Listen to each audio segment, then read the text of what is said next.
The purpose of the Abe Lincoln Awards program is, first, to recognize achievement in the face of significant personal hardships by honoring each nominee and his or her accomplishments. Second, to provide additional recognition to 4 of these students with scholarship funds.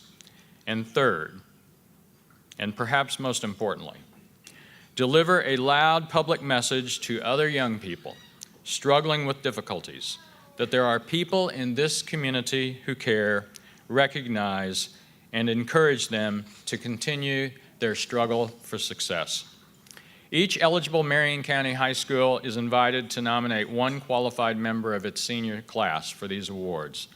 The nominee is to be one whose success in and out of the classroom, while overcoming adversity, be it environmental, physical, mental, or emotional, is an inspiration to others. The application process consists of a written record of the student's accomplishments, activities, and academic performance, a personal essay by the student, and 1 or more letters of recommendation and an interview with our Kiwanis Abe Lincoln Committee. We thank all of you dedicated teachers, counselors, and administrators for your help in helping us with this process. So, we are now ready to introduce each of our students as members of the 2018 Circle of Valor. Our club is part of Kiwanis International, a global volunteer organization dedicated to serving the children of the world. So we are very happy to have here with us today the governor of the Indiana District of Kiwanis, Steve Ingram, along with his wife, Pat. Thank you. Steve. So I now ask Steve to come forward along with Club President Mike Halstead, President of Halstead Architects. As each of you students are introduced, please proceed up here to the stage where Mike and Steve will present you with a recognition certificate, and we'll also get a picture of you. And then after all of our students have been introduced, we will then separately present the recipients of the 4 scholarships. Ann Ryder is an award-winning television journalist, speaker, writer, and former news anchor. She is senior lecturer at the Media School at Indiana University Bloomington, and she has been so gracious to be part of this for the last few years, and we are delighted to have her back to help out with this program. Please welcome Ann Ryder.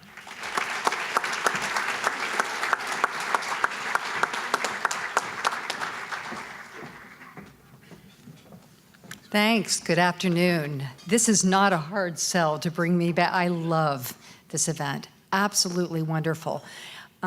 There is, and I remember Brooke Moreland.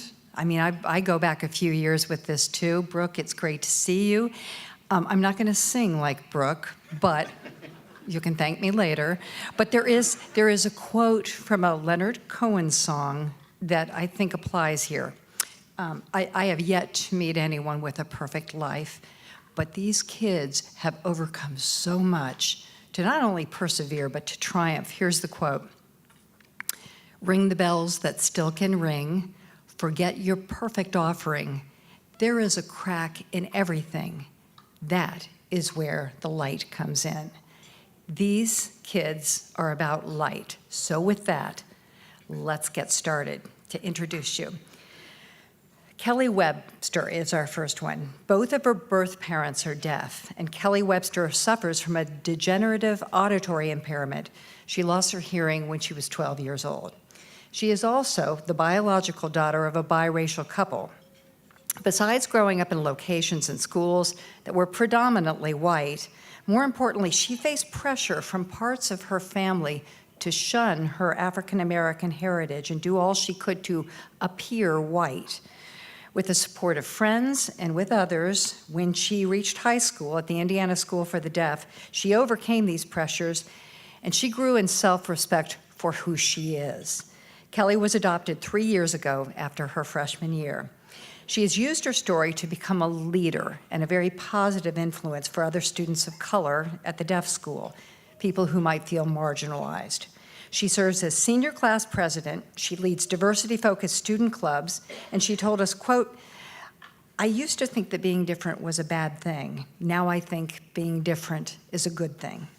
She intends to study pre-law and psychology at Gallaudet University and someday practice criminal law. Here's her quote: "I know what it's like to be in the system, and I want to support others." From the Indiana School for the Deaf, Kelly Webster.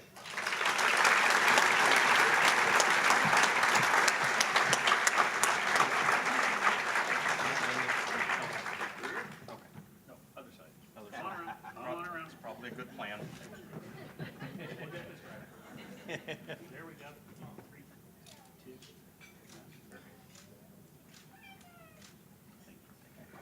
Congratulations, Kelly.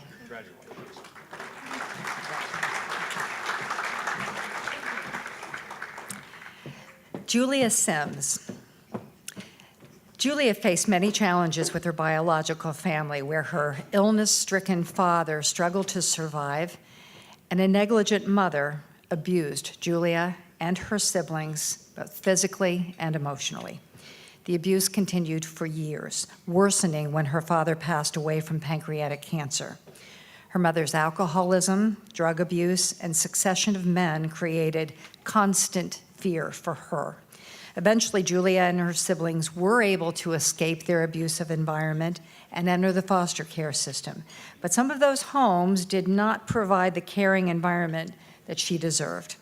Julia is now in a very caring and nurturing home. She'll be graduating from Decatur Central with an honors diploma. She's involved in the National Honor Society, and she's found her voice in show choir and also in theater, where she's participated in several productions. She told us singing is a way of escaping hardship. She credits her faith with helping her through her struggles, telling us the story of her dying father appealing to his daughters to take care of each other and that God will provide. She plans to study nursing at IUPUI with the dream of contributing to finding a cure for the disease that took her father away from her and her siblings. From Decatur Central High School, Julia Sims.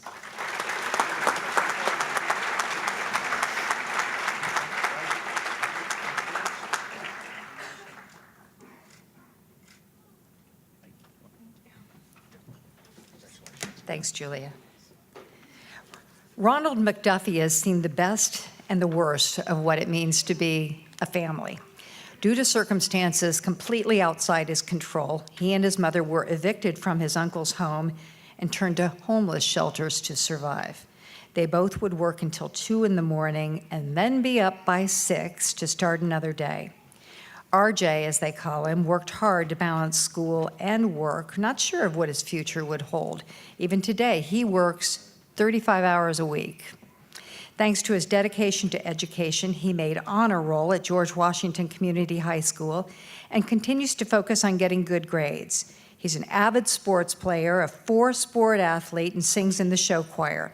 In between his many responsibilities, he still finds time to volunteer with families at his church.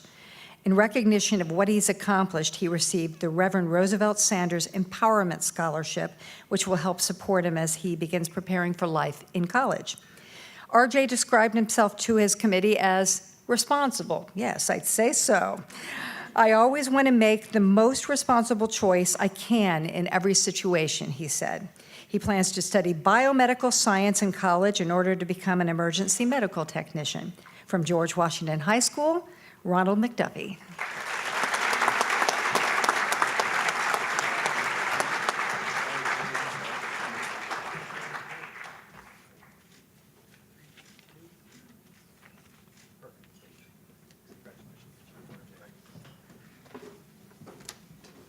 Ranked in the top 10 of her graduating class, Caroline Kavanaugh has excelled academically at Perry Meridian High School. She plays violin in the orchestra, sings in the choir, runs cross country, volunteers with Best Buddies, and at the hospital and her church. What's more amazing is she accomplished so much after fighting a brain tumor that has been with her since 2009. This was made much harder when in February 25th, 2016, one of her several surgeries went wrong, paralyzing the left side of her body. Caroline had plans to return to the many activities that brought her joy, but that involved a grueling process of rehabilitation. But through constant effort and a caring support team, she was able to relearn those activities. Because of her hard work, she returned to the Falcons cross-country team in her junior and senior seasons and has become first chair for violin in her school's orchestra. Selected as a delegate to both Hoosiers Girl State and the Hugh O'Brien Youth Leadership Conference, Caroline plans to study human biology at the University of Indianapolis next fall. And after her many experiences with caring and highly trained staff at the hospital, she plans to become an occupational therapist. From Perry Meridian High School, Caroline Kavanaugh.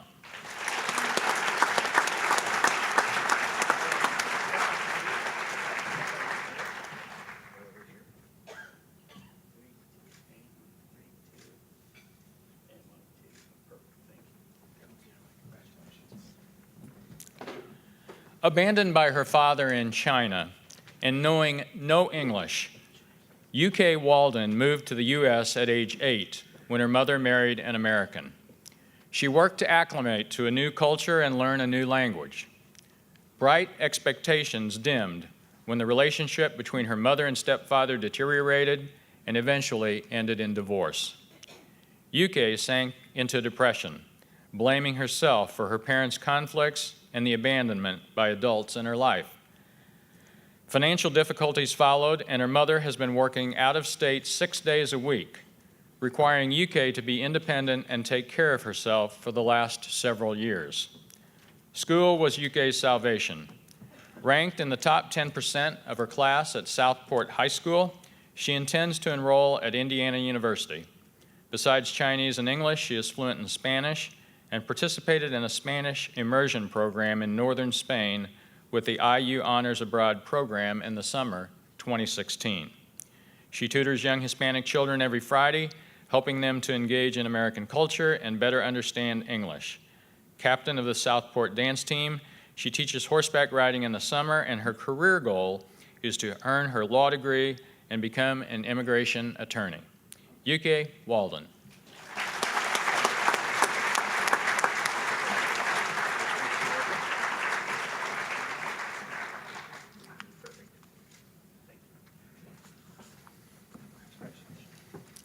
Diagnosed with Hodgkin's lymphoma in the 7th grade, Shane Moylan endured 5 months of chemotherapy, missing school and other activities, facing the self-consciousness of losing his hair.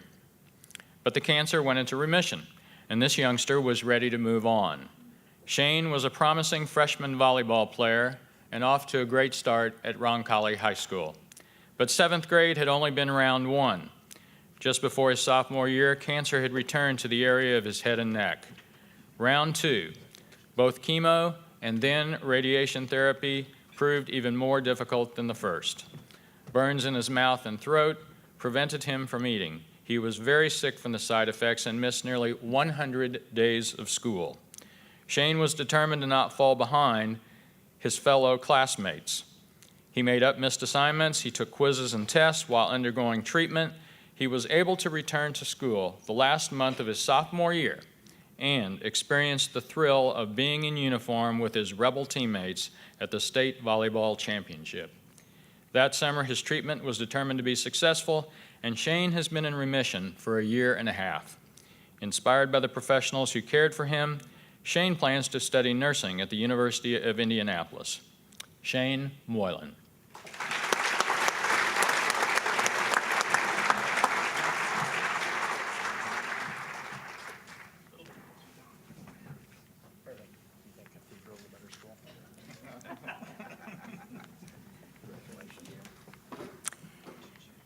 Sarah Rail. At Cecina Memorial's commencement this May, Sarah Rail will be the first of 7 biological siblings to graduate high school. Placed in foster care when Sarah was just 2 months old, Sarah lived in 12 different foster homes over her next 11 years until she was adopted. Some foster homes offered care and support. Others were neglectful or abusive. Quote, "I always felt I was never good enough to be part of a family," she said. She's one of 7 brothers and sisters in her adoptive family. She's a talented alto singer, participating in several choirs at Cecina and at her parish, along with A Promise to Keep, Key Club, and March for Life. To save money for college, she works a 6-hour shift 5 days a week at a local restaurant, completing her homework before her shift starts, after school, and during work breaks. Her deceased birth grandmother was very special to Sarah and taught her the power of forgiveness. She told us, "There were 3 things that helped me get through the tough times: my faith, my music, my Bible." Sarah will attend the University of Indianapolis and plans to study music therapy and religious studies. Sarah Rail.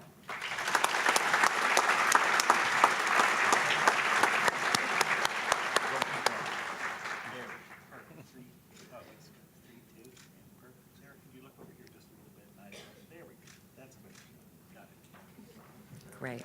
Way to go, Sarah. Abigail Bolts. A persistent little girl asked her parents for riding lessons because she was captivated by the neighbors' horses. She got her wish, and today Abigail Bolt is an equestrian, a competitive one at that. Early in her freshman year, however, Abigail was diagnosed with a rare form of acute lymphoblastic leukemia, and she began almost 2.5 years of intense chemotherapy. Her compromised immune system and other side effects forced her to miss all but 7 weeks of that school year at Brebeuf.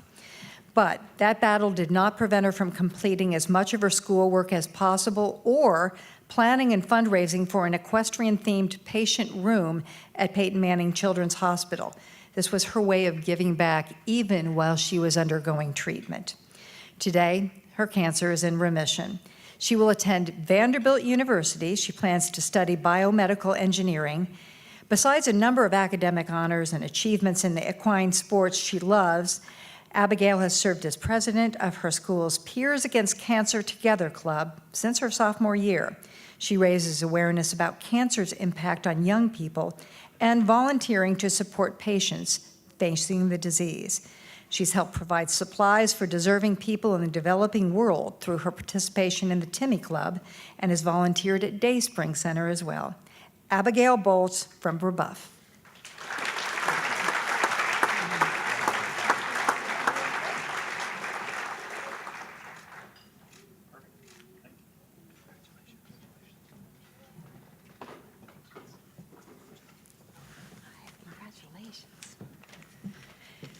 Tanisha Simpson moved to the U.S. from Trinidad 11 years ago with her mother and brother when her mom married her stepfather. The transition to the language and culture of a new country was very difficult for this self-described shy, quiet child. Her hopes for a bright new future were dashed, however, when her stepfather became abusive and addicted to drugs. Her mother eventually left him, but the financial struggles continued, and it meant frequent moves and changes of schools throughout elementary and middle school. Tanisha's determination to not leave her Arlington Community High School meant having to walk an hour every morning to get to school on time. That is reminiscent of Abe Lincoln.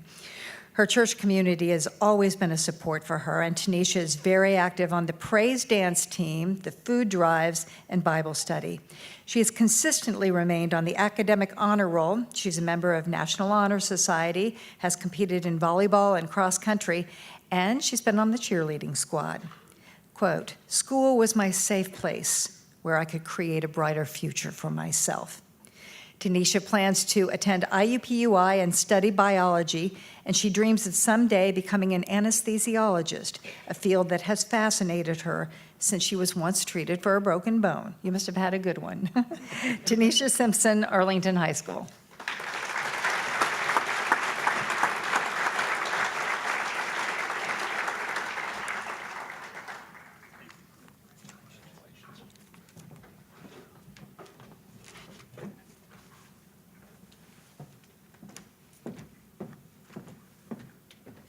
Imagine leaving your home at 16 years old, your family moving halfway around the world to find a better life.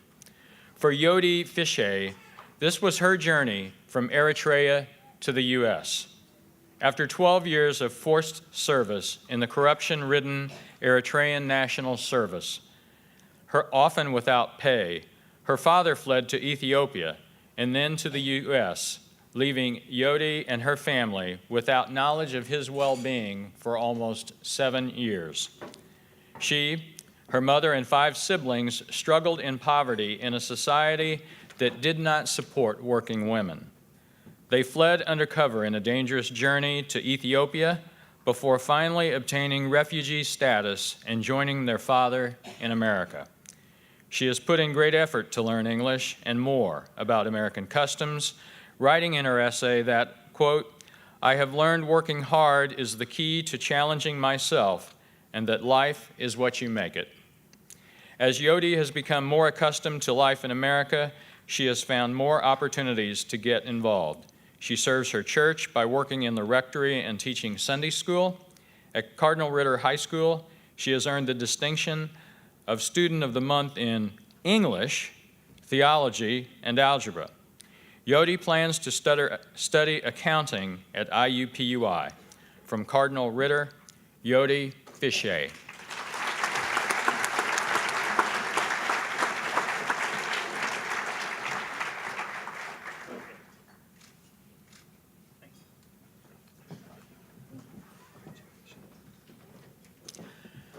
Joshua Johnson is earning an International Baccalaureate diploma from Shortridge High School.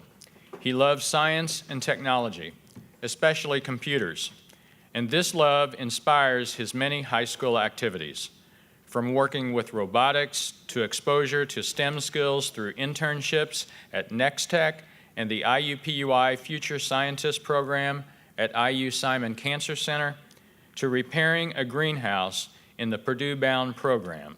He has a fervor for the use of technology to solve problems. And while he has participated in many extracurriculars and kept up a strong GPA, he has also overcome the challenges of being removed from his home twice. His mother and aunt suffer from mental illness and were unable to take care of him. But as he writes in his essay, quote, "I came to realize as an 8th grade student that I do have control of my future." Financial challenges required Josh to exercise even more determination to access the technology he cares about. Through school, he found his passions for technology, helping others, and leadership. He uses those passions in places like student government, where he serves as vice president. Josh looks forward to restoring his relationship with his mother, who has recently completed a program of medical care. He plans to explore what interests and drives him even more when he begins studying computer science at Purdue this fall. Joshua Jackson, Shortridge High School.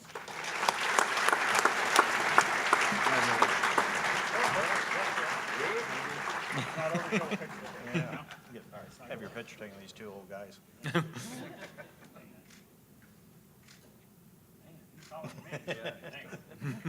Congratulations.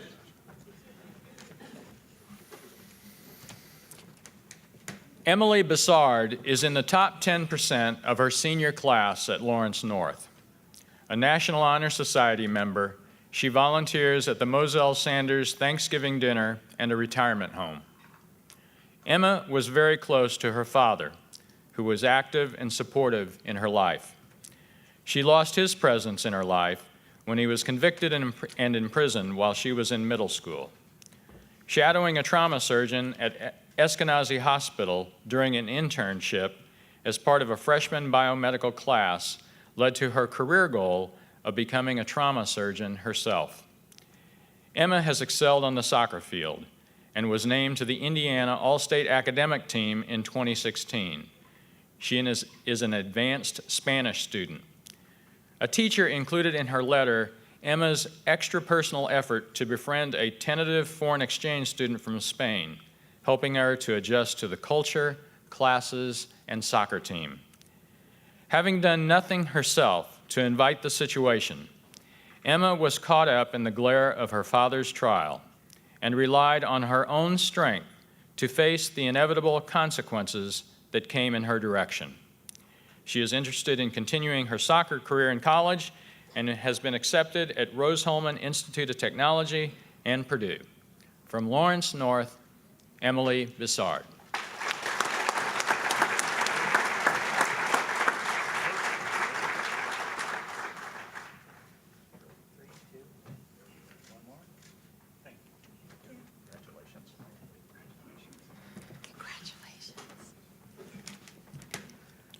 Kenneth Smith Jr. When Kenneth Smith Jr. from Howe High School was first diagnosed with multiple sclerosis in July 2016, he could barely walk down a flight of stairs. But as he writes in his essay, he believes in the quote, "You have to believe to achieve and achieve to succeed." He has worked hard and stayed focused on school as he has learned how to live with a disease that makes it a challenge for him to walk, and it weakens his immune system. Despite the challenges MS poses, he has faced them down and overcome them with his spirit. He has used his time in high school to work hard on his grades and to participate in IUPUI's Upward Bound program, where he has found mentorship and skills to prepare him for life in college. The lessons he learned in that program have driven him to get ready for the next steps in life. His deep passion for art has given him strength and guidance as he manages MS with medication and regular physical therapy. After becoming the first among his siblings to graduate high school this spring, Kenneth plans to study graphic design at the Art Institute of Indianapolis this fall. Kenneth Smith Jr. from Howe. Congratulations.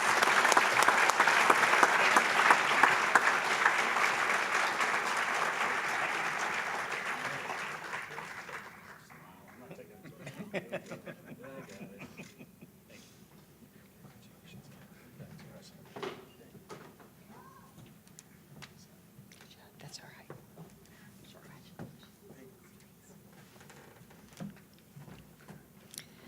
Dakaya Jenkins, instability, abuse, and neglect. That is the life Dakaya Jenkins knew for 16 years.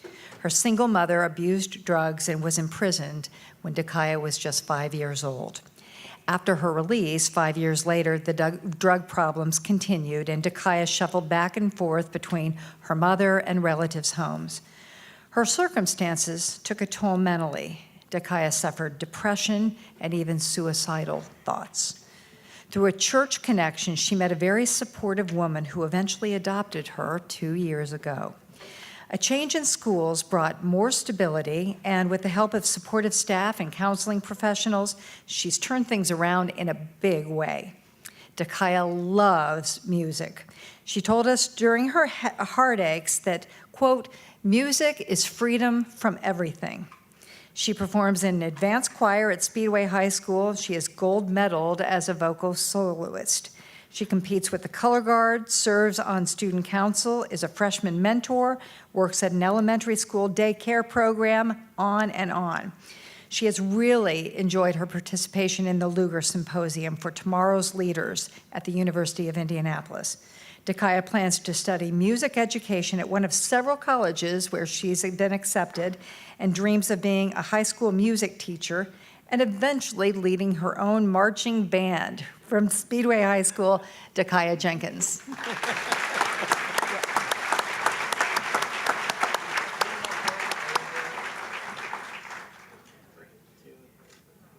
your nose over here. Not your face, just your nose. That's right. Got a reflection here. Tilt there we go, towards me. Hey, we're gonna get it, there, perfect. Thank you. Congratulations. Charles Peterson. Charles watched his father battle throat cancer for 2 years, picking up more duties at home while his father underwent several treatments. His father's cancer went into remission, but returned 2 months later, leaving the family to face it again. In May 2017, 2 of Charles' friends, Angel and Dijon, were gunned down. He also lost his grandmother that same month. His father passed away from cancer July 2017. All of these losses together, and all of them devastated Charlie. That's what he goes by. When he was confronted by even more loss around Thanksgiving, he found inspiration in the memory of his father and changed his mindset. He writes, "I decided to be a positive and persistent influence. I decided on being the best I could be." In the face of these challenges, Charles found direction and energy from school and activities. Along with being a captain of the Warren Central varsity football team, he serves as co-president of the Just Say No Club, participates in student council and National Honor Society, and is the treasurer of We Live, Inc., a nonprofit corporation started to remember his friend Dijon, and it spreads awareness about youth violence. He is interested in studying business and continuing his football career at Hanover or Manchester. From Warren Central High School, Charlie Peterson.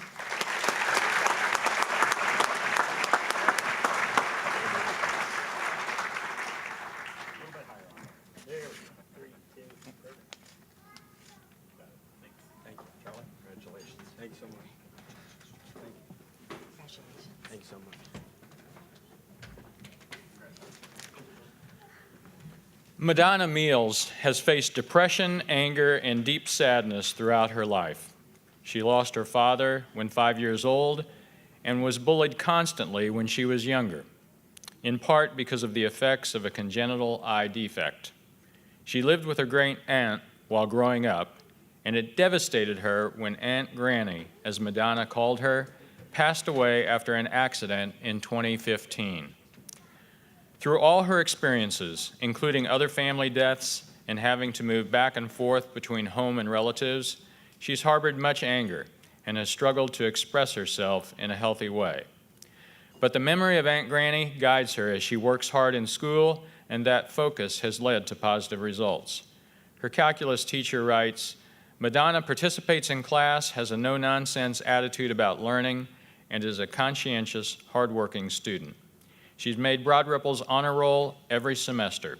She's captain of the Lady Rockets basketball team and plays several other sports. And she stays employed, working several different jobs throughout high school. A 21st century scholar and a Starfish scholar, she also plays violin in the orchestra. She will attend Vincennes University with the dream of becoming a nurse and is interested in future military service." From Broad Ripple High School, Madonna Meals.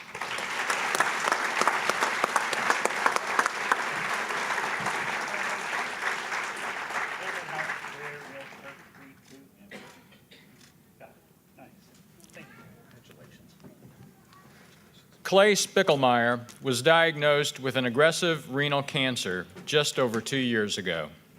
While his friends were free to attend Heron High School and participate in clubs and activities, he was confined to his hospital bed, undergoing 7 months of painful treatment, major surgery, removal of 1 kidney, nausea, transfusions, almost 2 months as an inpatient, and emergency antibiotics.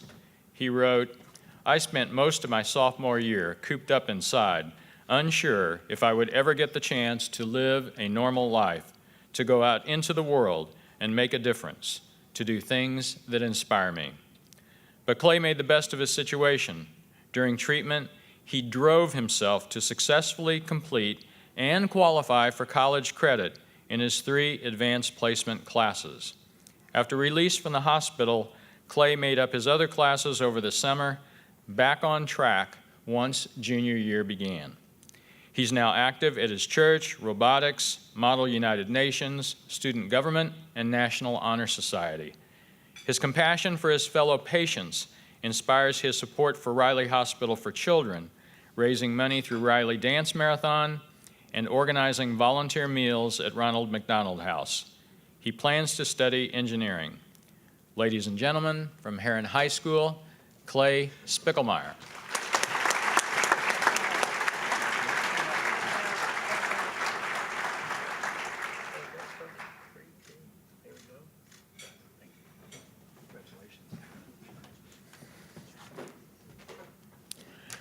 To escape violent threats and attacks from an unstable aunt in his native Nigeria, as a child, Abiodun Akinze emigrated with his family to the United States. But he was greeted here in elementary school with bullying for his appearance, his accent, his race. He suffered physical abuse from his father. These experiences led to Abe battling depression and low self-esteem.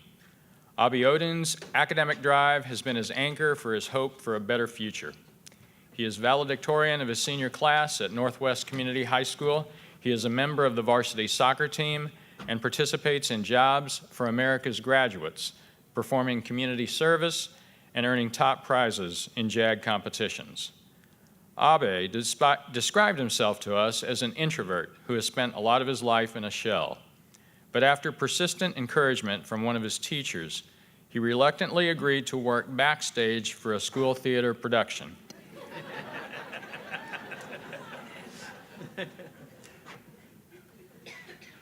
You're taking my next line away from me. He has discovered a new side of himself, eventually moving to the front of the stage and larger speaking parts. A teacher remarked about his willingness to spend time with other students who might feel that they don't belong. He will attend Ball State and aspires to eventually earn a doctorate in psychology. Abiodun Akinze, Northwest High School.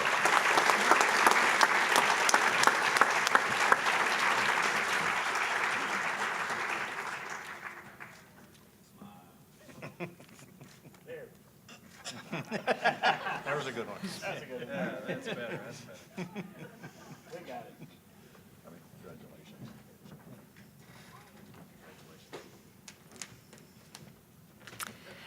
For Margaret Lau from Franklin Central High School, the past year has been extremely difficult. She lost her maternal grandmother, the one who exposed her to the French language and culture that Maggie adores so much. Losing someone so close to you is hard enough, but when several other close family members suffer illness and undergo surgeries, it just gets tougher. It left her in a very tough situation. She struggled to make sense of these challenges, of how to understand her anxiety and fear for the ones she loves. With so much worry on her mind, she knew she had to work hard to focus and to accomplish her goals at school and get ready for college. Maggie was able to figure out how to handle the things life threw at her, and she's excelled in school during her senior year. Beyond grades, she continued to participate in advanced women's show choir for her third year, and she volunteers as a tutor. She's part of National Honor Society and Key Club. She works to financially support her family. She's considering Purdue this coming fall to study pre-physical therapy and French, and eventually enlisting in the United States Navy to serve her country. From Franklin Central High School, Maggie Lau.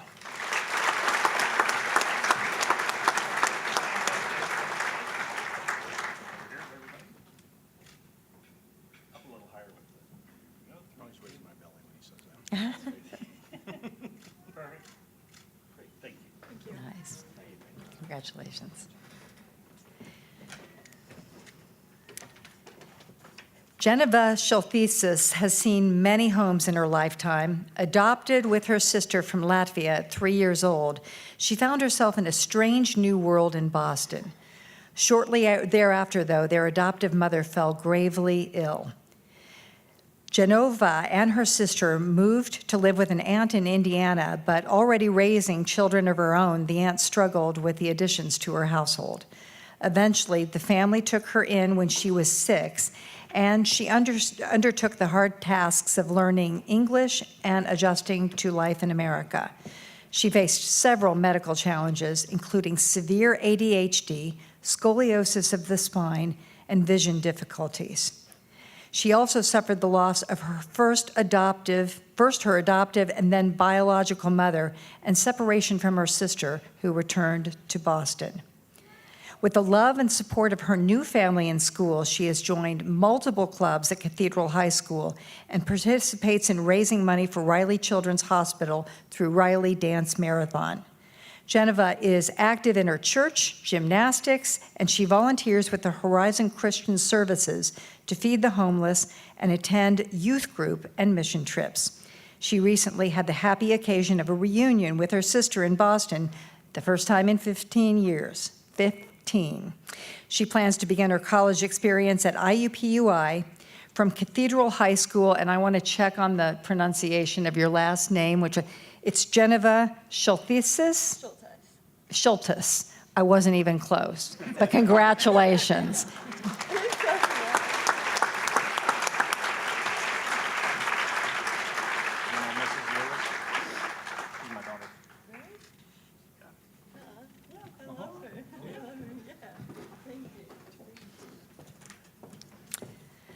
Landon Wall was born with 7 fingers and short arms, and then developed type 1 diabetes and orthopedic issues later in life.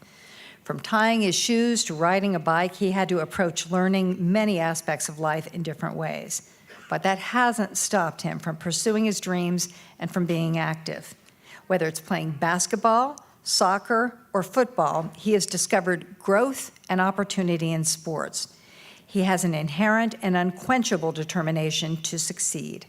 As he explains in his essay, quote, "Overcoming adversity has not always been easy, but doing so has shaped, molded, and determined who I am and who I will continue to become." At Covenant Christian High School, Landon has found leadership roles in competitive choir and student government. He has played soccer and volleyball, being named captain of both teams. He has taken 2 mission trips to Haiti and to work with the communities there. Landon believes that his gift is relating to people and motivating them to be difference makers and leaders as well. Those experiences have led to his plans to study pastoral leadership and global ministries at Liberty University. Fluent in Spanish, he hopes to serve in pastoral ministry overseas after he completes his education. From Covenant Christian, Landon Wall.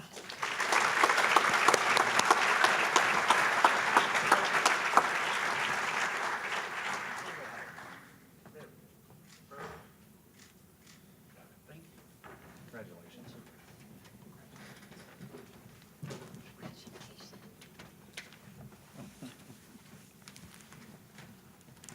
DeMarcus Smith has had a very unsettled life. Insecure housing, constant changes in schools, with time spent living out of a car, other times in local shelters, his mother's serial boyfriends, sometimes abusive, one of whom sexually attacked him when he was only 6. Just for good measure, DeMarcus was diagnosed with diabetes at age 8. There were some positive role models: a football coach, his grandmother, whom he credits for his smile, friendliness, positive attitude, and manners. In 4th grade, he was placed in foster care, and some relative stability began. He was also introduced to his first love, football. I'm going to go off script just for a moment. If you go to Max Prep's website and you search for DeMarcus, there's a link to a highlight video. Inside linebacker, right? Yeah. The guy's a beast.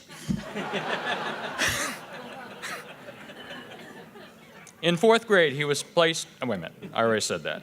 His foster mother eventually adopted him, but that relationship deteriorated. He was taken in by his old middle school coach and his family. His diabetes is now under control, and DeMarcus is optimistic about his future. He has been awarded the MVP Student of the Semester and Leadership Awards at Beech Grove High School. He writes, "I now know that I am in charge of my success." He told us, "I always strive to be the best I can be." He would like to attend junior college in order to continue playing football and eventually earn a business degree. He believes he would enjoy being a human resources manager. When I was your age, I didn't even know there was such a thing as a human resources manager. Ladies and gentlemen, DeMarcus Smith.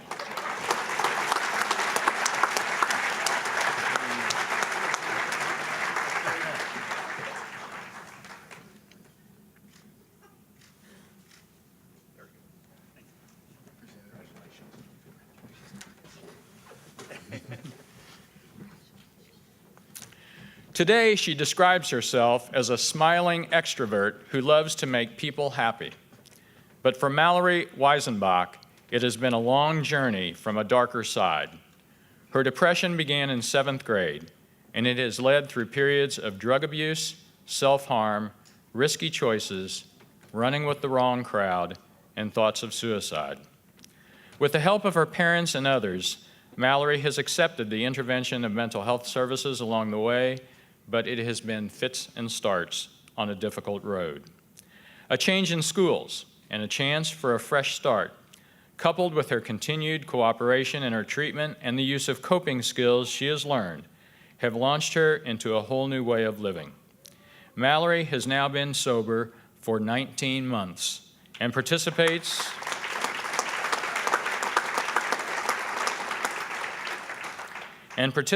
in many activities at Bishop Chatard High School. She volunteers helping residents at senior living facilities and has held part-time jobs throughout high school, including teaching youth tennis and swim lessons.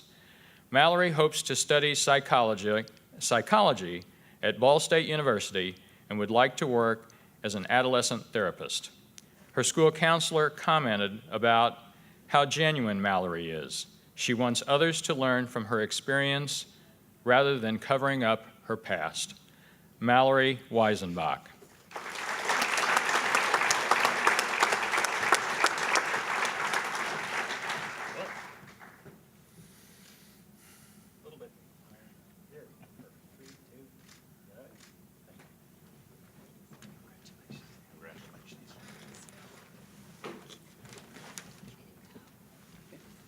Her father died when she was 2.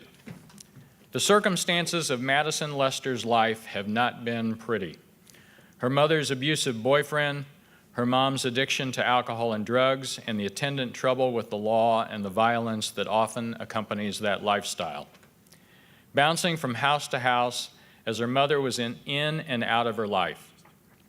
Madison had little choice but to grow a thick skin to survive the repeated cycle of false hopes, only to be dashed when abandoned again. For a time, she lived with her mother and sister out of a van, using service stations for a bathroom and having little in the way of clothes and shoes. Things eventually caught up with her mother. She died from an overdose when Madison was a sophomore at Pike High School. Our honoree writes, "I am now 17 years old with a soul full of wounds. I have scars emotionally and physically." But she also wrote, quote, "My life is not an excuse to fail." Madison now lives with her grandparents. She will attend IUPUI and aspires to become a social worker. She told us, "There are a lot of kids who are struggling. I can help them." Yes, you will. From Pike High School, Madison Lester.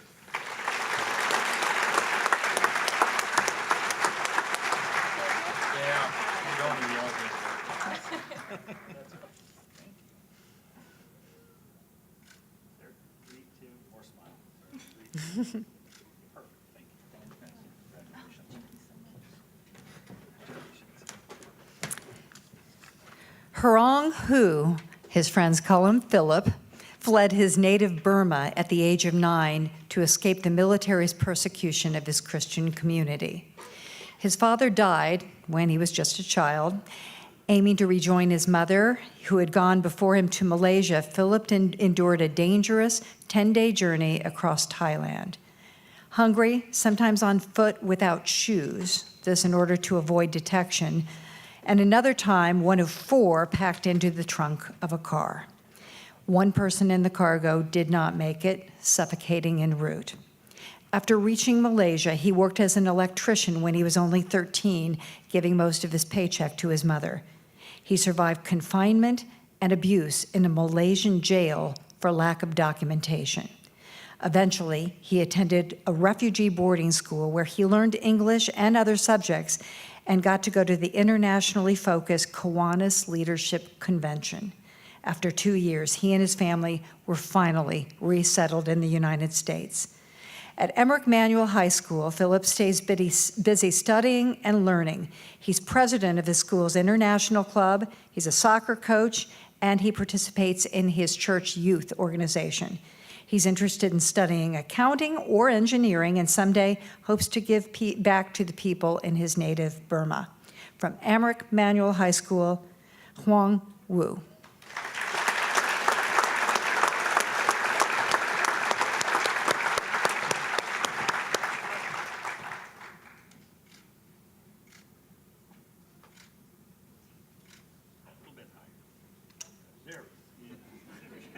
Perfect. Congratulations.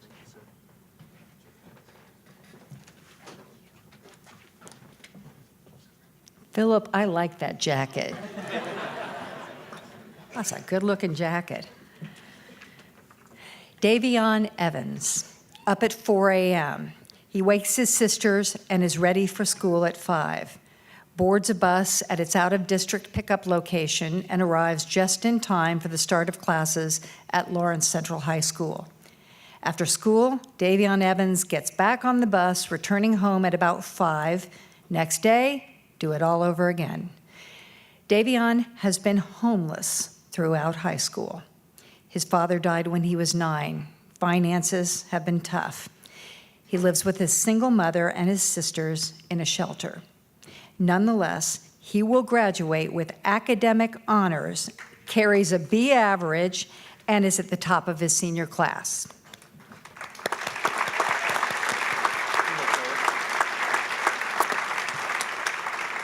He told his counselor upon graduation he was going to work in a warehouse in order to help his family. But this young man with great potential has been persuaded that continuing his education might really be the ticket to helping his family. Davion plays the piano and he's working on the guitar. Because of an autistic cousin, how you doing with that? Yeah, okay. Because of an autistic cousin, he told us that if he could, he would like to help special needs kids. His circumstances have prevented Davion from participating in many of the extracurricular activities that others take for granted. Davion Evans, Lawrence Central High School.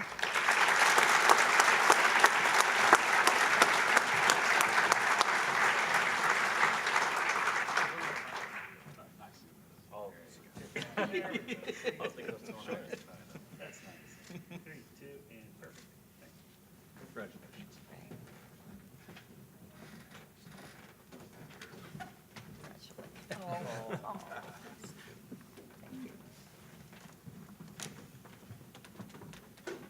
Davion didn't want to hug me. It's okay. Congratulations to each one of you and for the inspiration you have been to us.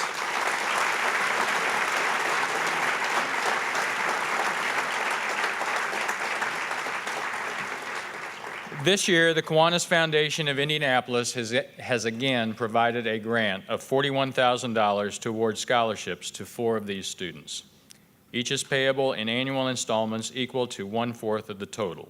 The first place scholarship is $16,000, second, $12,000, third, $8,000, and fourth is $5,000. In addition, each of our other students being recognized today will receive a $250 award, and those will be available for you to pick up at the end of the program.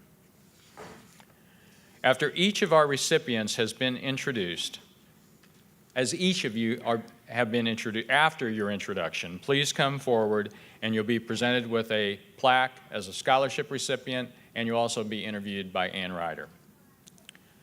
Okay, we have one more former Abe Lincoln Scholar whom you have not yet met. Nathan Ashworth received our first place scholarship in 2005. A graduate of Roncalli and Ball State University, he is now an IT professional with Indiana University Health, a member of our Kiwanis Club, and he serves on our Abe Lincoln Committee. Nathan will introduce our 4th place scholarship honoree.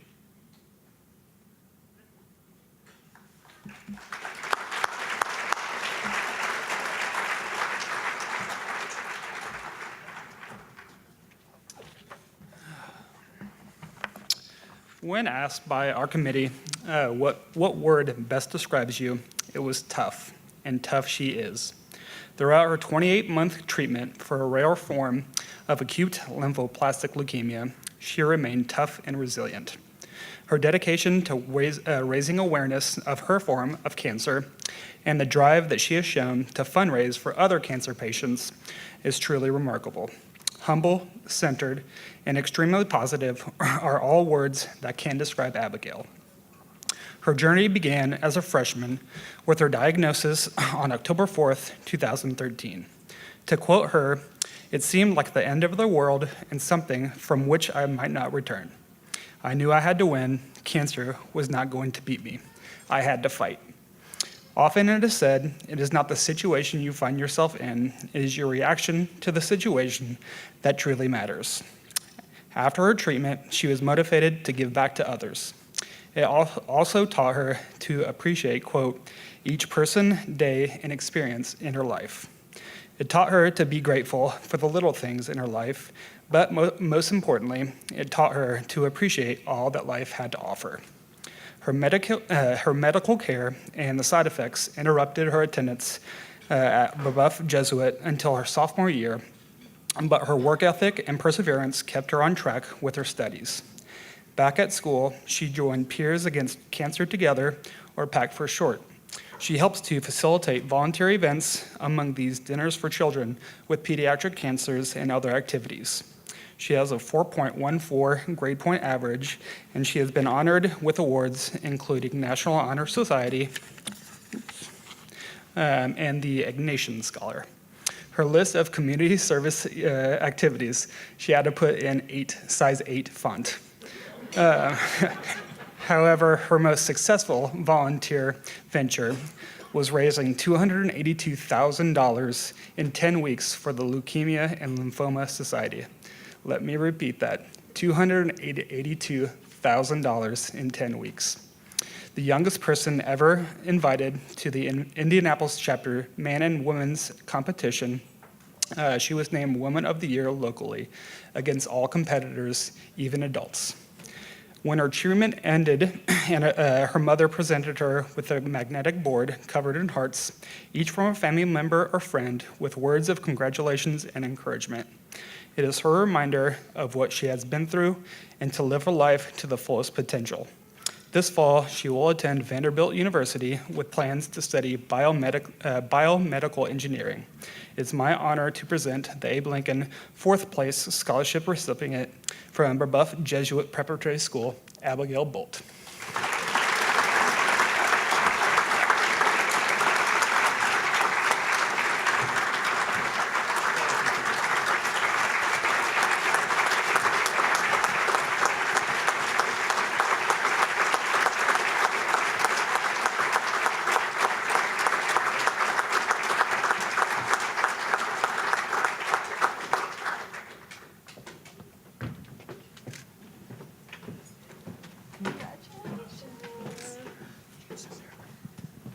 I want to ask you a couple of questions. Step up here. Okay, first of all, every fundraiser in the room is going, I want your number. Oh my goodness. How did you do that? I mean, you took your difficult situation and you pushed it out for good, but how did you come up with that kind of money? Honestly, I asked people, and then I think I shared my story, and then I'm like, but I'm not the only one. There are so many other people out there that have some sort of disease that is like this, and it may not be me who's personally who's affected you, but you know someone who's been affected by this. But when you get a diagnosis like that, it's got to clock you. At what point did things shift for you and you thought, I'm tough, I'm just going to fight through this? I'd say after the first month of my initial therapy, things started getting better. I was in remission, but I still had 27 more months to go, so I'm like, okay, big part of it's done, but I still have a lot to go. And then once I was in the maintenance phase of my treatment, I really could see the end of it eventually, and I was so happy. And you raised money to redo a room at Peyton Manning Children's Hospital. This is while she was still in treatment, $25,000. What was the theme of the room? So it was an equestrian-themed room. I was lucky enough to stay in one of the football-themed rooms that they had there, but a lot of the rooms hadn't yet been themed or redesigned, so I really wanted to give other kids that experience as well. Did you get to meet Peyton? I had a few opportunities to, but those were days that I did not feel well at all, and I just wanted to go home, so I turned those down. Now, you also got a Woman of the Year award, so she was competing against adults for this from the Leukemia and Lymphoma Society. That's an incredible honor. How'd you feel when that happened? I was personally rather shocked. I was really excited, and it was pretty amazing, honestly, and I had no idea that I had raised that much money because that night things just keep adding to it, and I was really amazed. You can't get this far without mentors. Who would you like to give a shout out to? For sure, my parents. They've been with me every single step of the way. They were by my side throughout my treatment, beforehand, even now, and I consider them to be some of my best friends. Beautiful. Abigail, What a pleasure. Thank you.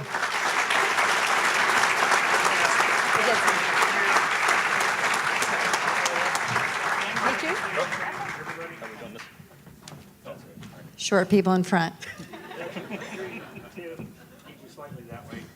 Perfect. Now forward a little bit. You're the problem. There we go. Yeah. Perfect. Thank you very much.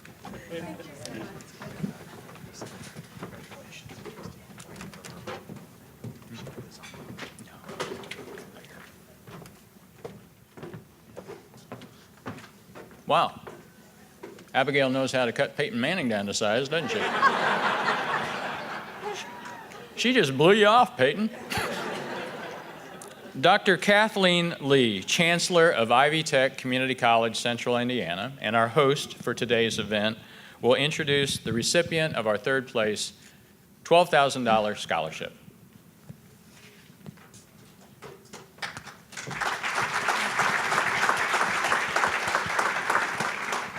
Thank you. It is my pleasure to share the story of our third place Abe Lincoln Scholarship recipient. Like so many others we've met today, this student is a scholar, an involved campus leader, and an athlete. As a scholar, our recipient carries a 4.0 plus GPA and is currently taking several advanced level courses. As a campus leader, our recipient is involved in Student Council and National Honor Society and several other organizations. Our recipient has demonstrated his abilities on the football field for years, and yes, he has held down part-time jobs while balancing all of this. Like so many of our students today, this student's life has been touched by senseless violence and devastating loss. According to one of this student's teachers, this individual has made more progress in 4 years than many people do in a lifetime. By consistently working to improve himself, he has been able to learn difficult lessons and apply those lessons in life, as well as helping others to improve themselves.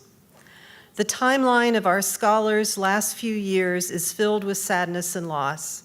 His father was diagnosed with esophageal cancer in August of 2015, and the next 2 years were filled with the ups and downs of a terrible battle with cancer. Cancer robbed our student of the father he knew, the father who had watched every football game since the first grade, but he missed his entire junior year of football. Dealing with his father's cancer battle was not the only trial to come to this young man. In May of 2017, 2 of his classmates and friends were involved in a shooting. His classmate Angel died immediately, and his friend and football teammate Dijon died 2 weeks later. During this same period, his grandmother passed away. Then in July of 2017, his father lost his battle with cancer, and then another teammate, John, and also his aunt also passed away due to cancer. All of this would have left most people angry, negative, and frozen in life. But not our scholarship recipient. He used these events and this moment to make a life decision. He changed his mindset and moved forward. In his own words, "Because of my father and everyone else in my life that had passed, I decided to really change my life and change other people's lives.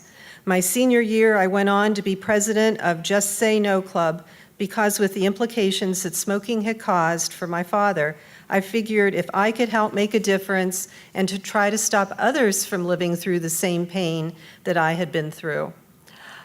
I also became the public relations officer of our student council, a member of the National Honor Society and Walker Career Center Honor Society, the treasurer of a non-for-profit corporation known as We Live, Inc., that helps spread awareness about violence and in particular youth violence.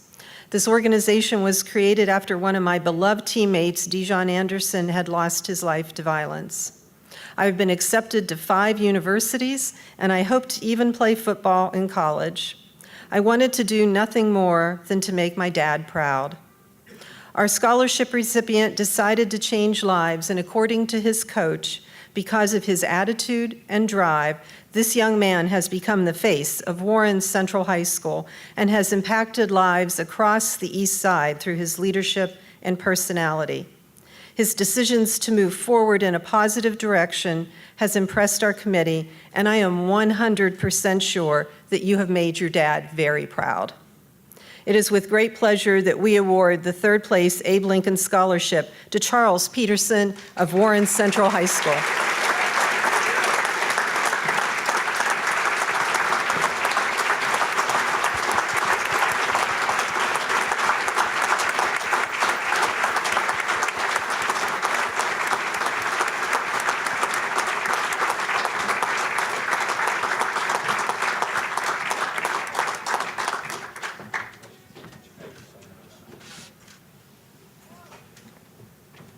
Hi there. Congratulations. Thank you so much. So are you surprised? A little bit, yes. It must be an incredible feeling. You have had so much loss in your life in such a short period of time. What have you learned about yourself through that?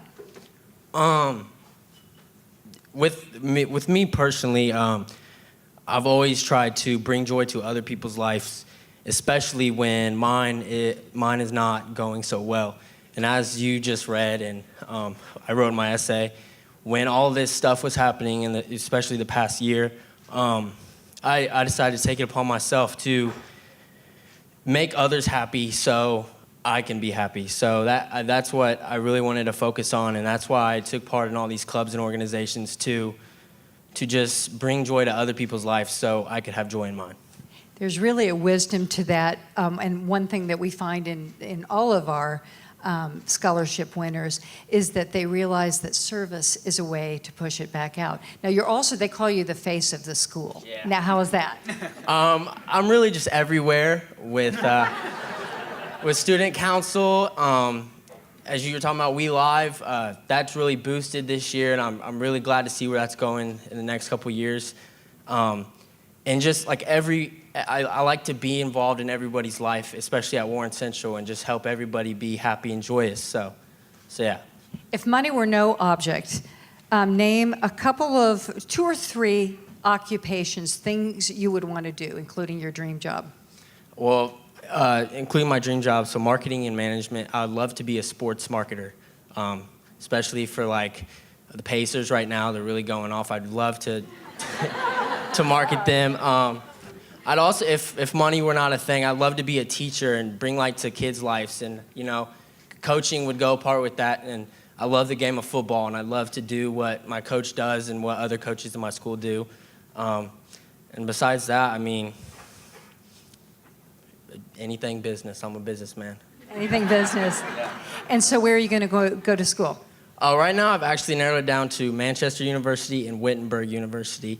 Both I can continue my athletic and academic career at. What would you like to say to the people who have helped you, both here on Earth and then who have passed to another place? Words can't really explain how much you guys and people upstairs mean to me. I wouldn't be the man I am today without some of you guys, and I very much appreciate it. Thank you so much. Thank you, Charlie. Thank you. Beautiful.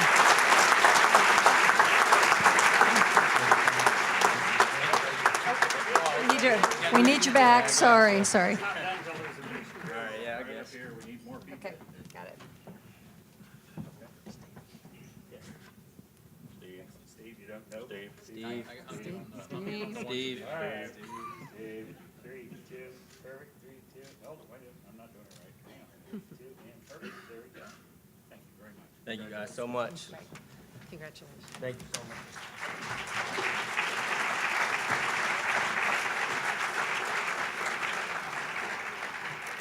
Recipient of our second place $12,000 scholarship will be introduced by Steve Robinson, partner with the law firm of Robinson, Walenti, and Young.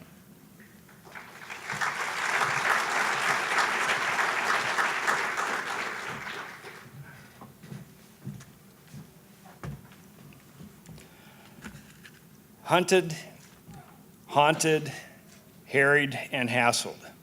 Our second place award winner has survived and prospered where others would have faltered and failed. The most important years of a person's life are the first 5 years.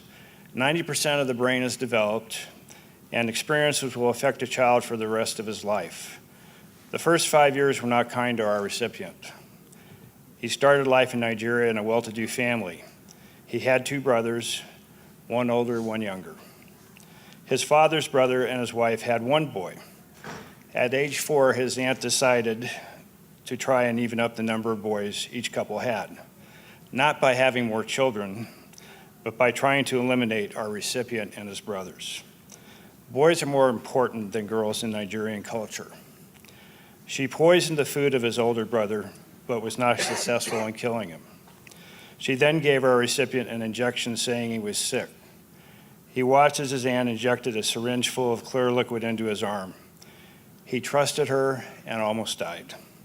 Finally, when he was 5, he was walking with his younger brother, who was 3, when someone paid by his aunt ran his brother over with a motorbike. He blamed himself for what happened. Remember, the experiences during the first 5 years affect a child for the rest of his life. His family escaped to the United States a few months after the last incident. Life was good again, at least for kindergarten, but with first grade came the bullying. Students made fun of his accent and his looks. He could live with it, but he decided to tell his mother.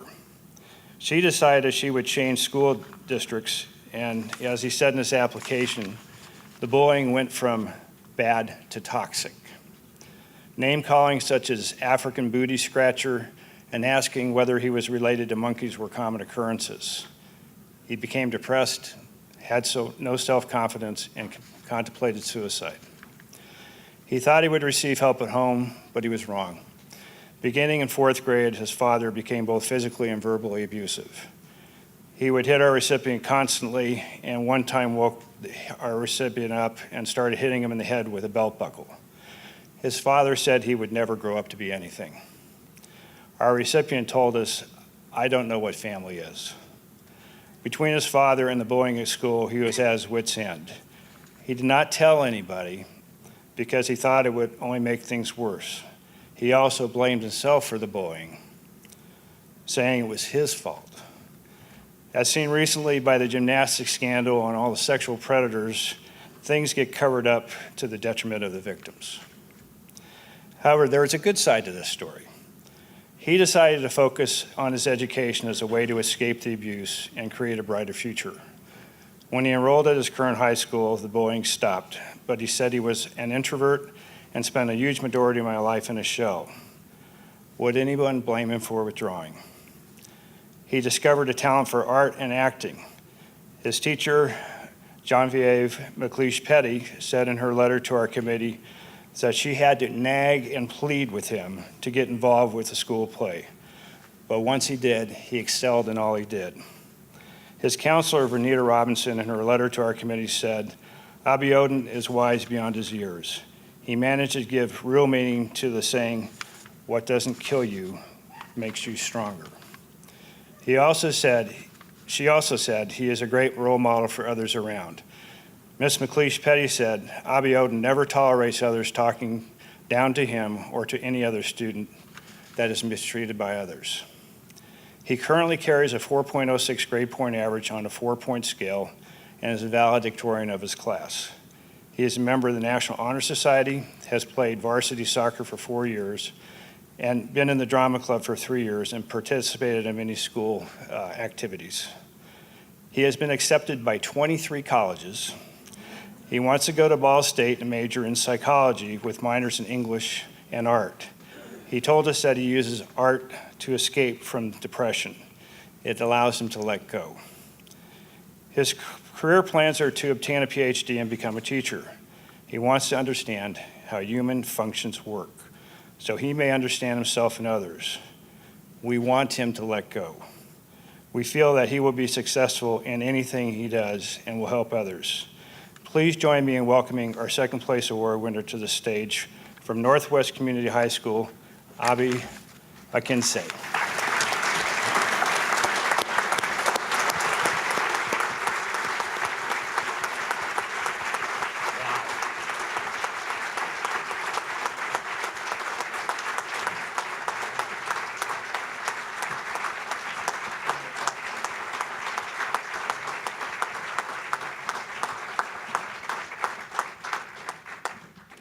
Hi there. Now the fun part. I know how much you love being up in front of people. Although you were in the play Willy Wonka. Tell me what you played.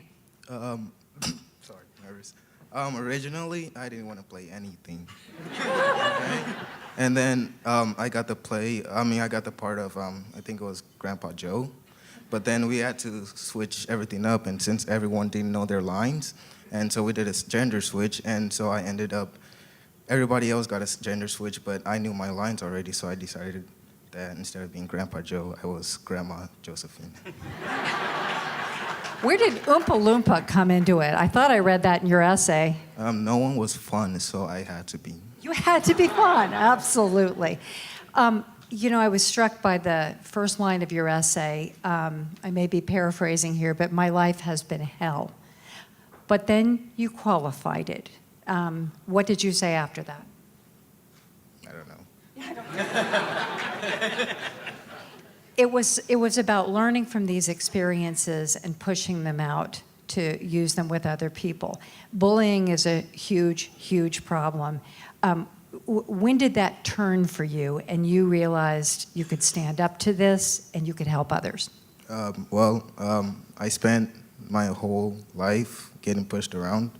And when I got to middle school, for once in my life, I had friends that stood by me and helped support me. So I felt that itself was the strength I needed because I spent my life in isolation.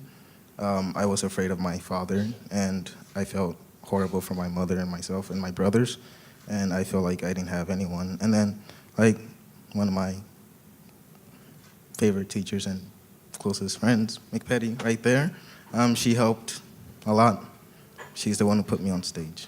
Who are some of, and congratulations to you as well, who are some of the other people who have been really good in your life? My girlfriend, Kiara, and my closest friend, Victor.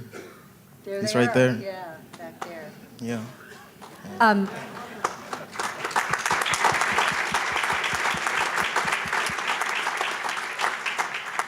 With all that you've been through, I know that depression has been a problem from time to time, and you are certainly not alone. Your circumstances are different, but certainly not alone in that. I think it happens with a lot of kids. What would you say to kids who are down in that deep, dark hole? I'd say, I was told that life gets better, and I'm here, and I'm proof that it does. Perfect. Thank you so much. Congratulations.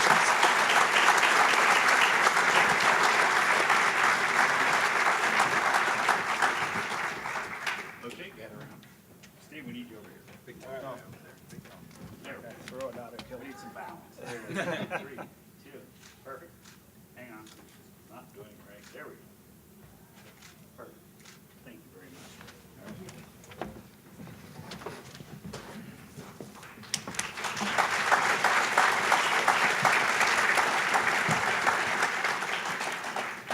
It is my pleasure to introduce John Frank, Chief Administrative Officer of United Healthcare.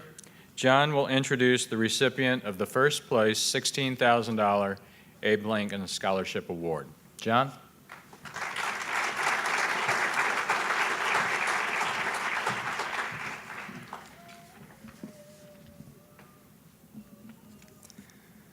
Our first place Abe Lincoln Scholarship winner would be a standout amongst all high school seniors, even without having had any obstacles in her life. The Indiana State School Music Association awarded her a gold rating for orchestra violinist and a gold rating for solo in choir. She is the co-president of the Fellowship of Christian Athletes, a varsity cross-country runner, as well as a track and basketball participant. The Indiana High School Athletic Association recognized her with the Sportsmanship Award. She is in the National Honor Society and on the A Honor Roll. Outside of school, our honoree has been a delegate and state commissioner at Hoosier Girls State and a delegate to the Hugh O'Brien Youth Leadership Seminar. She volunteers at Community South Hospital and teaches Sunday school at her church. In fact, she has completed over 100 hours of community service. And now, my friends, let me tell you the rest of the story. In the 4th grade, she began experiencing extreme and chronic headaches following a respiratory infection. Then came the bad news, a brain tumor. In less than 30 days, she underwent surgery to biopsy the tumor and relieve the pressure in her head and corresponding headaches. Then a glimmer of hope. The right thalamic astrocytoma tumor was benign. Still, chemotherapy was needed to keep the tumor stable. Complications came, some expected, such as exhaustion, loss of hair, missing school, and recovering on the weekends. Some were not expected, such as bad allergic reactions and severe headaches. Did I mention that she was only in the 4th grade? Finally, some stability and healing. MRIs would be performed every 6 months to make sure the tumor was kept in check. Many years passed, and our honoree found herself in sophomore year of high school. Life was good, accomplishments in all aspects of her life. Then a problem. An MRI showed an enhanced spot on the tumor. 6 weeks of radiation treatments at St. Vincent's Hospital. More MRIs and more frequently. Something more was needed. The neurosurgeon recommended removing part of the tumor just 2 years ago this week. An unusual surgery. She would be awake on the operating table for the entire surgery to make sure that nothing went wrong with motor skills. The neurosurgeon encountered complications, a brain bleed, and needed to sedate the patient. When she awoke from the 4.5-hour surgery, she knew something had gone terribly wrong. No movement on the left side of her body. Then came 3 weeks in the hospital undergoing physical and occupational therapy. Our accomplished cross-country runner now found herself learning how to walk again. Teachers, friends, and family rallied around her. She regained her strength, making up 7 weeks of advanced placement classes, and finished the school year with all A's. Physical therapy would continue for months. When junior year came, how would she be able to run cross-country when she was having difficulty walking? She fought her way back through summer workouts, and she made the team. Yes, there was a lot of falling, and still some to this day. Nevertheless, she ran cross-country both junior and senior year. Would she ever be able to play the violin when her fingers no longer functioned correctly? She would go back to the 6th grade level music to start all over. She worked and worked until she was back as first chair in the orchestra. She has advice for all of us.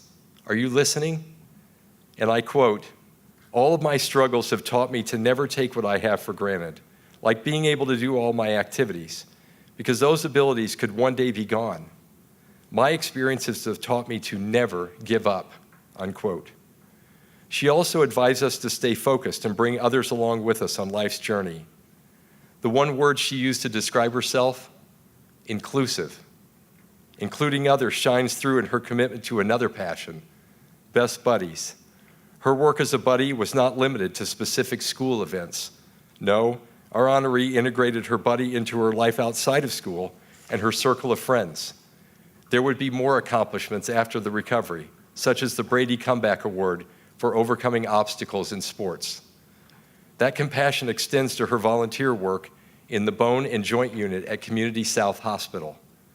Her desire to pursue a career as an occupational therapist is not surprising, and she provides inspiration to those she serves in her volunteer capacity. By the way, she has already been accepted to multiple universities and plans to attend the University of Indianapolis. She is very grateful and appreciative of her family and many other people that have helped her along the way. The tumor is still there, the headaches too. She is not letting it stop her. Here are some comments from teachers and coaches. She has a sense of self at a young age that many adults lack. She is well-grounded in self-confidence and knows this assurance comes from hard work and tenacity. She will leave a lasting impression in the hearts of every educator and student at her school. Ladies and gentlemen, she left a very lasting impression with our committee. That is why the $16,000 2018 Abe Lincoln Scholarship First Place Award winner is Caroline Kavanaugh from Perry Meridian High School.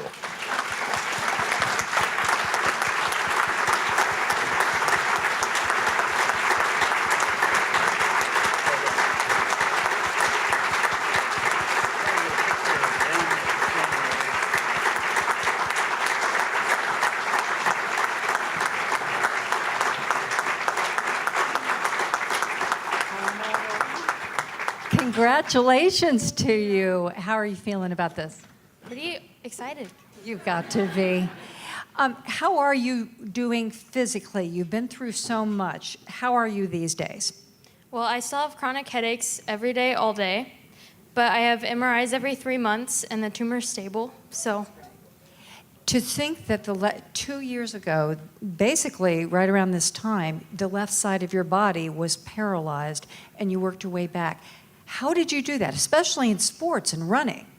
I did a lot of physical and occupational therapy and a lot of encouraging from my mom, because sometimes I didn't want to do my exercises, and she said, you got to do them. And so I did a lot of that, and then I gradually, I started with a 5-minute easy run, getting back to it, and then I gradually increased every week or so and got back to running with my team. Give me some adjectives to describe yourself. I know inclusive is one of them. Brave. Yes. And I like to be kind to everybody, so. Which leads us to Best Buddies. What is it about these special needs kids that really reaches out to you? And tell me about Katie, is it? Katie? Yeah. Okay, so my friend Katie, she used to live in my neighborhood, and we became friends, and she moved out of my neighborhood, but we're still close friends. And we're on the unified basketball and track team together at school. And we also, every Friday morning, I like to go on Friday morning Starbucks runs. That's kind of my thing. And she always comes along with us, me and a couple other friends too. And what do you get out of that kind of volunteering? Just a friendship that will last a long time. It sure will. And then you also went to Girls State, and what was your role there? I was the county commissioner. So does that put you in charge of roads? Yeah, so our building was considered our county, and as commissioners, we set up stop signs, and then the police, every time somebody ran a stop sign or didn't stop when they were walking in the hallway, it was our job to be like, hey, you ran that stop sign. You know where I'm going with this. Can you do anything about the potholes? No, I'm sorry. I know you've had people who have helped you and pushed you sometimes when you didn't feel like going. Who would you like to thank? My parents especially, and then also my coaches and a lot of my teachers at school. And you really want to be an occupational therapist because they helped you so much. Yes. Thank you so much, and congratulations to you. Any closing thoughts? Congratulations to everybody. All your stories are amazing. So is yours. Thank you.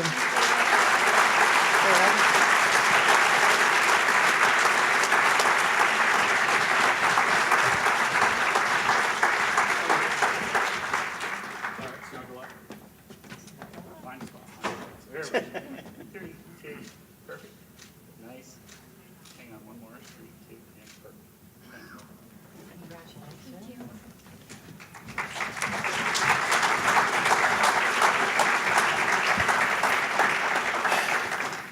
Caroline, Abe, Charlie, and Abigail, and to all the members of this year's Circle of Valor, congratulations.